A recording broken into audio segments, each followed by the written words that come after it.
Hello, everyone.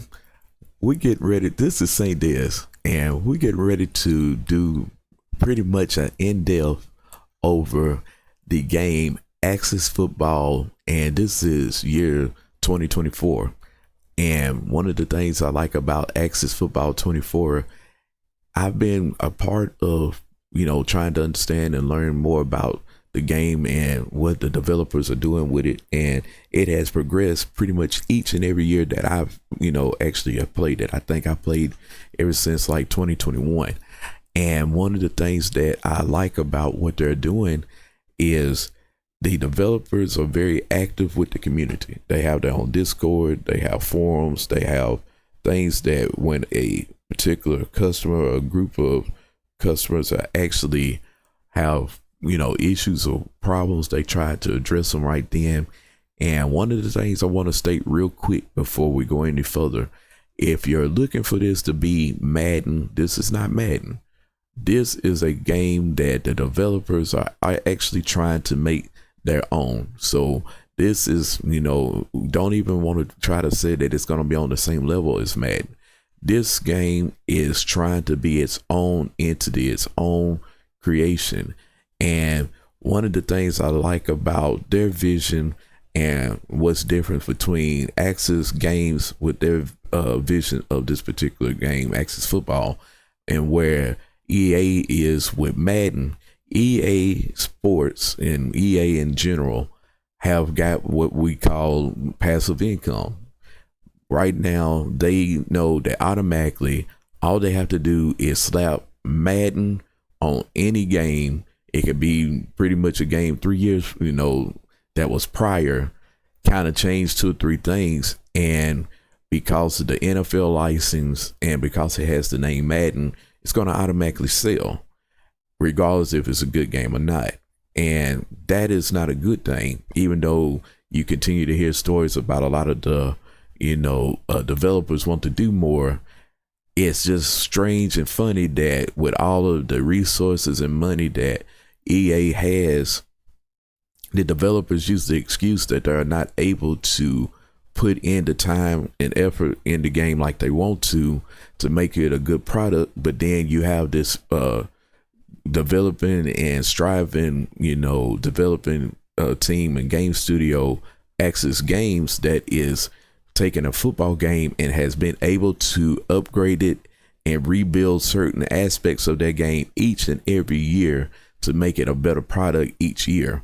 So that just lets me know that either their dedication is not on the same level, or they are just not committed to trying to truly fix a game that will be something that the consumers want. So from there, I'm not going to talk anymore on the Madden aspect, but I am going to talk about one of the strongest features of this particular game, and that is the franchise mode. So when we think about the franchise mode of any type of game, think about several games that are out there that's kind of like simulation based and things of that nature. Well, one of their strength with Axis Football and with Axis 24, Axis Football 24, they actually give you a lot of information that you can track from the very beginning of a player's career all the way up until they make it to the Hall of Fame. And that's one of their strong points, and one of the reasons we should get behind this particular developer and keep hoping and praying that they can get a product out there that's going to just get better as time progresses. So let's go ahead and talk about franchise mode. And when we're in this particular part of franchise mode, you see now that I'm currently using a team that is at the end of the season. It's the Kansas City Wranglers, but we see that we're at the end of the season, and I'm at tier 3. But it can be in a normal American football setup, but I'm using the European League setup, and I will talk about that later in another video. But just understand, when we see this tier 3, it's not anything different as far as how the game will always play, but you do have the option to either play in American football style or in European style. That's more like what we would call here in America soccer, but their particular style of football. So right now we're going to this particular franchise, and we are presented with this particular screen here. So what we're going to talk about right here is We're going to talk about player contracts. We're going to talk about free agency, trading. We're going to talk about how important team morale is. And we're going to talk about, things like injuries, depth charts, stuff like that, and why that's important and how that actually affects your team. So one of the things that you're going to see is if we go from the dashboard, we go over here to personnel, then what we got here, we're going to have several things that we are able to go into. So one of the things that we want to actually look at is the player contracts.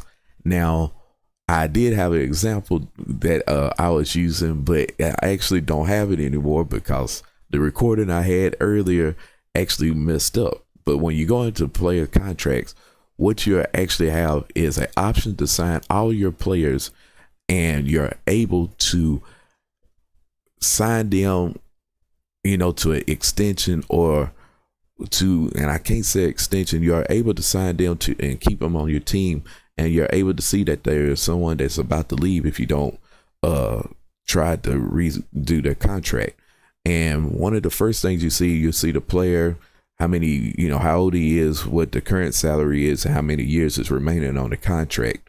You also see what your available funds are. And one of the things about Access Football that I like is it's kind of like other football games may go into this, but this one does a real good job of how well your team plays throughout the season is how much funds that you're going to have that's going to be able to go towards, your players. So when you look at the funds available, know that, if you have a good season, it's a great thing and it's able to be presented to your team on that level, or if you have a bad one. And it may be different if you are in the American, league, because it may have the salary cap. But right now, if you're in the European style of this, it's basically off of the funding that is available. And you have the option to sign all your players at once, and you have the option to release all your players at once. I wouldn't recommend signing all your players at once unless you already know you want to do so, but it's going to pretty much try to give you an overall signing of who you can or can't sign, and it's going to try to sign them to the type of contract that the computer thinks is an actual good, I guess signing bonus or signing contract. So you can use that if you're new to the game and don't understand the concept of signing the contracts, but I wouldn't do that. Also, you have the option to release all. Some people that is doing rebuilds may want to do the release all option, because one of the things about this particular game, even though there's modding that will allow you to actually put in NFL teams and stuff like that, you may want to have all original teams. So to get a full idea of what you're dealing with, you might want to release everyone and start fresh. So what you're able to do is just release all the players that is, currently not signed to a contract and start from there. But as I said, I wouldn't personally go that route. I would actually want to go to each player that I've seen that needed a contract and go there. It does give me the option that I didn't think it was going to, but what we can do right here is what I was hoping.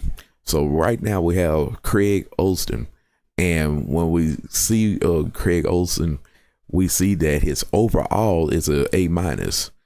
The other attributes that he have is like, speed is A-, his break tackle and stuff is like a B+, awareness B-, catch A-. We see all of those attributes, and then we see the annual salary, meaning the collective amount that the salary is over the course of the years is going to be 12.9 million. One of the things that I found out as I was going throughout this particular game and stuff, you'll see that it goes in increments of 100,000. So right now I'm at 12.9, and then if I were to let me go back, you see it's in increments of 100,000. So that's how you would actually go through to actually sign a player. Then you have the years, that you want to sign the player. So one of the things you can do is you can try to sign, this particular part of the contract or whatever, but you actually see that here is how the salary would be changed. And then you can offer the salary to the player. one of the things that you see here, the amount of years you can't offer a player no more than 7 years. So from there, I'm going to do something that is unrealistic. I'm going to go ahead and see if I can sign this particular player for 7 years for 1.2 million, even though he's an A minus overall. You would move over to your contracts, offer contract, and it won't allow you to. One of the reasons you don't have that option is because he's already under a contract. If he wasn't under a contract, we would probably get a message from his agent saying why this contract is not valid. Either it's not enough money, or it's too many years, or he's wanting something. So one of the things I like about this, instead of it forcing you to go another week to find out if he's going to sign this contract or not, you get to find out right there on the spot if he's going to sign that particular, right then, or if he's going to have issues with the contract you offering him, and you can do this here. Another thing that you get to see while you're within the player contracts is see if this is going to be a good move for you or not. So right here we have the career stats. If you press on the career stats, we see exactly what Craig Olston did for the year to see if he's even worth a new contract. So this 2023, he played for us. He had almost 490 carries or whatever, which was 486. He had almost literally, he was 1 yard shy of 1,700 yards, and he had 16 touchdowns. And his longest throughout the year was 79 yards. So when we look at him, we see that he's a extremely good running back, especially in a league. So if we were trying to sign him, we would have to probably pay top dollar to actually have him stay with our team. But that's what you can do, and you can release him if you decide that he's not what you want. And as I said,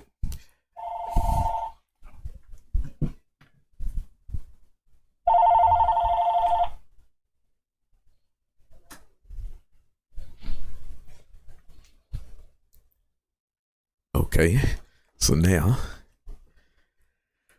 after we get through with player contracts, we're going to go over to free agency. So now we go over to personnel, and we have free agency. When we see free agency, we're going to see the top talents that's usually on the offensive and defensive end, I say. But then again, a lot of times I have noticed that it's not as much as that, as it's the top two talents of that particular free agency, or who is in the free agency pool at that particular time. So right now we got Jay Gardner and Jay Benson that is there, and we see both of them as B plus. So when we click on them, we see there's all of these people that is currently, within the free agency pool, and we can actually try to sign these people.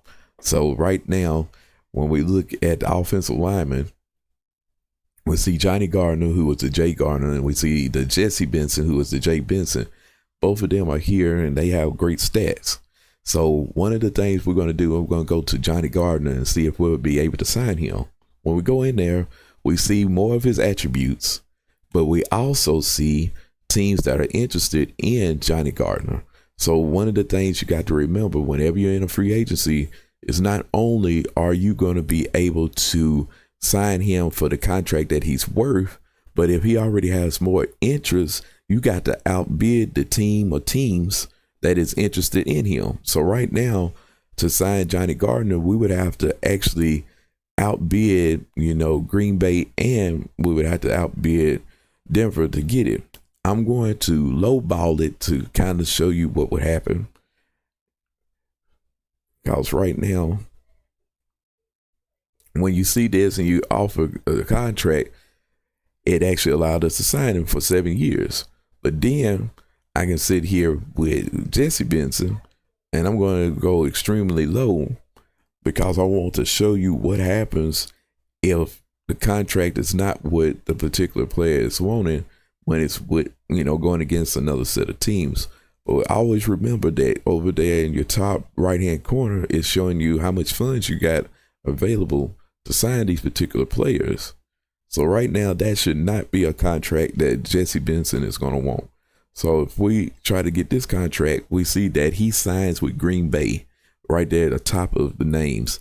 And this is one of the things you want to make sure, you don't have happen if you want that particular player. You got to make sure that you sign, them or give them enough money to actually outbid the teams that's trying to get them, and also understand that you only get one chance. I haven't seen any other way of doing it, but you don't get like 2 or 3 weeks to try to get a player. If you don't get them that first time in free agency, usually you're going to lose them. So it's a good and a bad thing, but I like that part of it because it makes it easier to have, a challenge when you're like, well, I may not get this player that I really want on my team. So that's pretty much free agency. Now let's go to the trading aspect. Even though trading is something that you will be able to do throughout the entire year, one of the things that we want to look at is that it's going to be several things that we're going to do with with the trading. And it's going to let us have a foundation to try to build a team. Just like with any team, you're going to have team needs, no matter if you got the best team or the worst team. But right now, we got a need for the linebacker. And then if we look at Arizona, they have a need for a linebacker. So let me go ahead and see if we can find something that's going to be, different. It's going to find something. I would say quarterback. I'll go ahead and go here, even though we're going to probably need to get another quarterback if we were to keep this team to play. But I'm going to say, okay, right now, Los Angeles is needing a quarterback. They had a sorry record and they are tier 3 like us. So all in all, they are desperately needing something to help them become a better team. And for us to stay a dominant team, we need, a linebacker, which is one of our weaknesses. So maybe Los Angeles got what we want. So we're going to go ahead and add a player. And we're not going to give him Shane Hamilton because he actually had a great year in this sim. But then we see Steven Thompson right here. Let's see if we can trade him. His overall is a C, but hey, beggars can't be choosy. So Los Angeles right now, we want a linebacker. Let's see if we can get a linebacker. But before I go there, one of the things I want to also show you, when you look on your right hand side, we see the salary refund, the contract payout, and then we see the net amount. This right here is showing what is going to be affected with us as far as the team's concerned. See, when you see us and you actually see how I removed that particular player, you see our fund amount. I'm going to go ahead and put him back. And it's like, if we were to trade him, we would actually have to pay out $750K and lose that. But it can always change the more we either add or the less we add a player. So right now, let's see if we can go into Los Angeles and add ourselves a linebacker. So I'm going to just go ahead and make it easy for the trade to go through. I'm going to go with this Van Lam, and we're going to go ahead and do that. But now, as we got, V Lam, this Van Lam or whatever, we see that he's a C minus where we're a C plus, just a C. So it's like, okay, maybe we need more to make this work. So here's where we can actually say, well, what else can we trade for? We could trade for draft picks. When you think about draft picks, you got to remember it's going to be up to 3 years that you can trade for draft picks. Plus, in American football, it is up to 7 rounds as far as that's concerned. So right now, what we got is we got 7 rounds of draft picks that we can have, and we also can see that it's up to 3 years, within that. So right now, what I'm going to do is I'm going to say, hey, we want the 7th round draft pick for the 2026, and that should, be a trade that works. Let's see what Los Angeles do in this particular. It's accepted. If it's not accepted, they will tell you why this is not accepted, and then that's when you can go from there. Now, one of the things that's going to kind of take me some time to break down, but I want to make sure that I go in depth with this, it's going to be about team morale. When we go into team morale, one of the things that we're going to see is this is like one of the most important screens, but probably one of the most overlooked screens when you playing this particular game. One of the things that you see when you looking at the team morale is we have the wording is kind of, if you don't catch it, it can throw you off. But you got what affects the team morale, and you also have what the team morale affect these things, So when it says affect team morale, what you got is these things is what affects your morale, makes it good or bad. And then on the other side, you have the team morale affect these particular things and how it either improves or, worsens or weakens these things. So the things that's going to affect your morale and make it either 100 or make it worse is your overall win-loss record, your win-loss trend, meaning have you won 10 games in a row or have you lost 10 games? Your player compensation, meaning did they get paid the amount of money they should, or they get into things that they was asking for as far as, better facilities, things like that. The coaching staff, was the coaches, just your average coaches and things like that? Or are these coaches some coaches that are like, they got special badges for motivation, or they championship coaches and things like that? Your facilities, do you have some of the best facilities, in the game? Do you have broken down facilities? If they're good, then your morale will be good. But if they're bad, then your morale is going to be affected. Practice schedule. Are you barely practicing? Is it set on low? Is it set on normal? Is it set on heavy? If your practice schedule is real heavy, then you working them to death and they may, have bad morale. But if you kind of taking it easy on them, then they kind of happy because, hey, we're not working ourselves hard, with this practice schedule. And then the injuries, if you have a star player or if you have, multiple injuries, that can affect the morale of the team, just like in real life. It's kind of like the Aaron Rodgers syndrome. It's like New York just thought the Jets thought they truly had the chance to win the championship with Aaron Rodgers, but after his injury, the morale of the team had been affected regardless of what they would try to tell you, because the hopes was kind of like in one person. But now, since he's not here, what do we do to get past this? So the morale gets affected in these situations. Now, just like I was stating, now the team morale affect these things. Contract negotiations. So it's time to sign a new player. I mean, it's not a new player, but it's time to sign a player that's his contract's up. If he has been sitting there and the team's been good, then he'll sign real quick and be happy to be back. The Kansas City Wranglers, with this particular sim of this year, they only lost one game and they won the championship in this particular tier.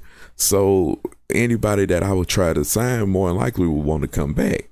But if I'd have had a team that hadn't won any games, then they wouldn't want to come back and stuff, or it'd be harder to sign them, and that's going to be effective. Player progressions. When it comes to that progression, the better the team is, the better they're going to progress, because one, the stats and things should be better. Two, they're going to be, more happy to do the practice and stuff like that. So that's where the team progression is going to be. The discipline-based penalties, just like your own sides, the offsides, and your false starts, stuff like that. Those things are, and like the face mask, stuff like that. Those things is going to be affected in the game, because if the team is playing bad, you think of it in a real life scenario. In real life, if you sitting there, you got a team that's already done lost 10 games in a row, then their mind is not about, okay, let's go out here and just play football again like normal. They're trying to have everything else on their mind that keep from, thinking about, hey, let's just do what we need to do that keeps us as a great football team. So therefore, the little simple things is going to be something they mess up on, because they're more worried about things they can't control. You can't control that you lost 10 games, but your mind might be stuck on that. So therefore, the discipline-based penalties in the game is going to be more frequent because your team is scrubby.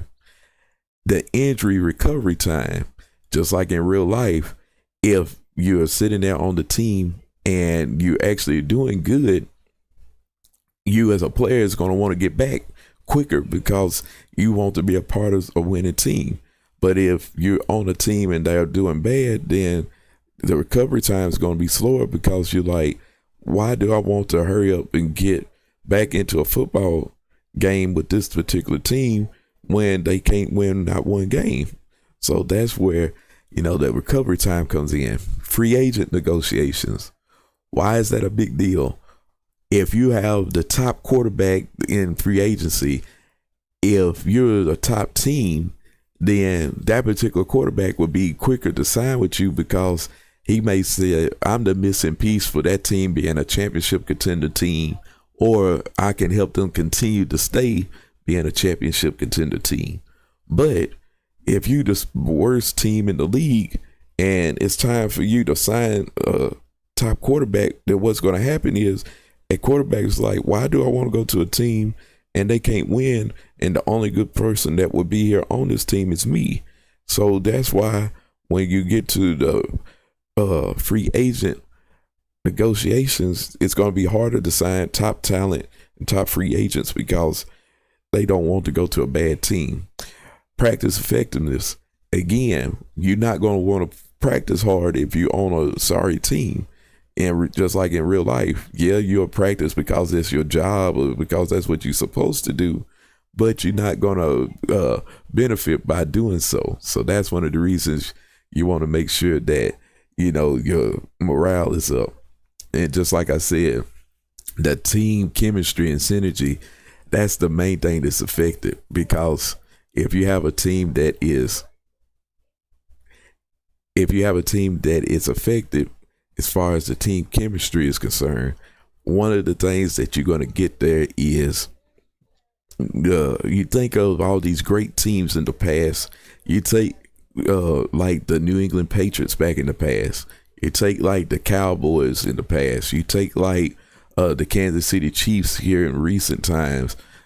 When you think about all these great teams that were good teams that created dynasties or whatever during their particular years, the Steelers in their times, when you think about them, the team chemistry was always good because they knew exactly what their goal was and what they were trying to accomplish. So therefore, that team chemistry and that synergy, it all ties one and one. It all ties together because if you have a good team chemistry, you're going to play well together. Your coaches are going to wind up being good. Your record's going to be good. Your facilities may or may not play into it, but the owner is going to be more willing to pay more money for better facilities. Your practice schedule, it's like if you don't won 10 games straight and your chemistry is on a good, level, then why do you need to practice harder to accomplish something that you're already accomplishing? Team chemistry is always that number one thing. So if you got good team chemistry and synergy, then everything else will fall in place. Therefore, if you got a high team morale, then the better chances you have of your team performing as good or better than what is expected. So that right there is, your team morale. Then it's kind of like the simple things like the team injuries, the depth chart, and the practice squad. When you think about the injuries, even though I'm at the end of the season and I don't have any injuries, here's where the player would be, their position, what type of injury they have, what is the expected return time, and what the recovery time is. So right here would be where that particular information would be underneath the injury tab. Then you have the practice squad. When you think about American football, and especially in Access Football 24, what you have is a place to put any of the players that you want to actually try to develop to actually be players that you don't want to actually let them go to free agency. So this allows you to switch out a person that, okay, if a person on your normal depth chart gets hurt, you don't have to try to sign someone from free agency. You already got someone to be on your team. And they also is someone that would in real life be playing against the starters and stuff. So when you got this 15 players here, you go there for that purpose. And that also will let you know, are this person hurt? So you might take the hurt person, put them on the practice squad, while the person that's on the practice squad, take their place on the, depth chart. So that's what that is. And then to kind of end it, the depth chart itself, when you go to depth chart, what you have each position that is in the game as far as what they would do. When you have a green status, that is a starter. And when you have yellow, that is someone that is a backup. So just like right here, one of the things you see in the slots, it's going to be more of a different name. So what you got right there is the running back is Craig Olston. That's the true starting running back. Now, Grant Barton could be, that particular running back, but he fits more of the fullback, and even his size is that, he's 6'1", 255. And if you were to look at his speed, it's a B instead of an A minus. But right now, this Grant Barton may be, better at running the football than other people, even though one of his negatives is his fumble ratings is a C plus instead of being a B or higher. So things like that is something you can keep up with to see if, people fit the bill of what you're trying to do. So that right there is what you have when you actually, have your starter. So you see the green starter, yellow bench, and red is injured. So that is pretty much the personnel, tab as far as Access Football 24. And be sure to stay with me as I continue to talk more about, the stats, the dashboard, and the front office of this great game. And this is St. Des, and I will meet you on the flip side.